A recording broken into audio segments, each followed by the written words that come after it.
Hello everyone and welcome back to another Giant Take YouTube channel video. Just Alex today here previewing the Giants vs. Bengals preseason game that'll happen tomorrow when I'm recording this late at night on Saturday. And today I'm going to talk about three things that I think we all need to look out for tomorrow when watching the preseason game. Obviously, it's preseason, so you take it for what it is. But I think there are going to be a few things that are going to be important to watch. Some on the football side and some on the non-football side, but I'm excited to talk about it, and I guess we'll just get right into it. I want to talk about first Aaron Robinson. I think he's going to be a key player to watch. You always want to see how does a player bounce back after they have a horrid game. And Aaron Robinson, I'd say, had a horrid game at outside corner in his debut at that position, really, on the previous, Thursday night, I guess was the game, right? It was Thursday night against the Patriots, where he just got burnt, like very burnt toast. And that's really what he looked like. And he was just, terrible. Bill Belichick was targeting him. It just wasn't a good day for the newly converted outside corner, Aaron Robinson. And we'll have to see, does he bounce back? Is he able to solidify himself as that CB2?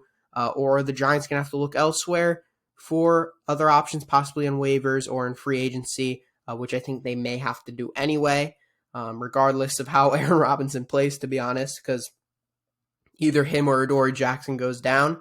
I mean, it's over for the Giants. If Adoree Jackson goes down this season, it's over for the Giants. I mean, what are you going to do?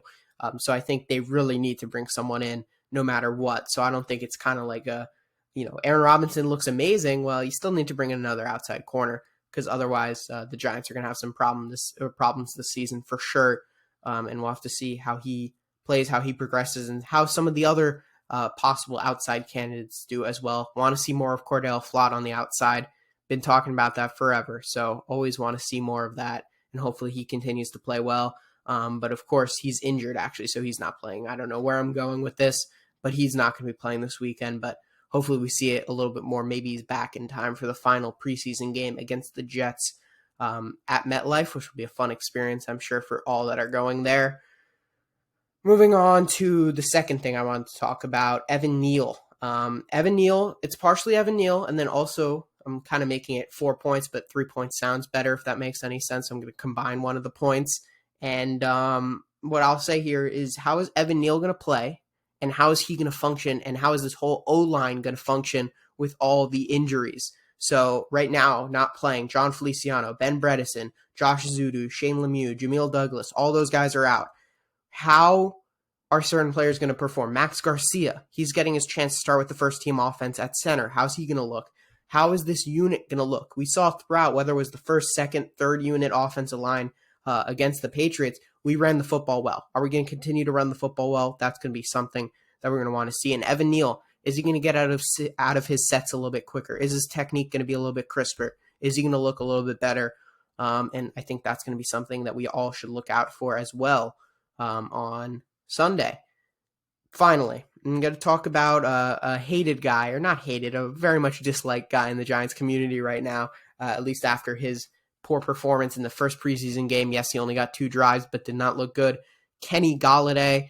It was really the lack of effort for me that really annoyed me about Kenny Galladay's performance, if I'm being completely honest, on that throw. You could say it was a little bit underthrown, whatever. It's just like, you got to at least put the effort in. When you're making those cuts, don't look like you're jogging, you're sprinting. I don't care if it's preseason. We're paying you big money. You got to perform. And unfortunately, that's just the expectations he has because of the price tag that we paid for him.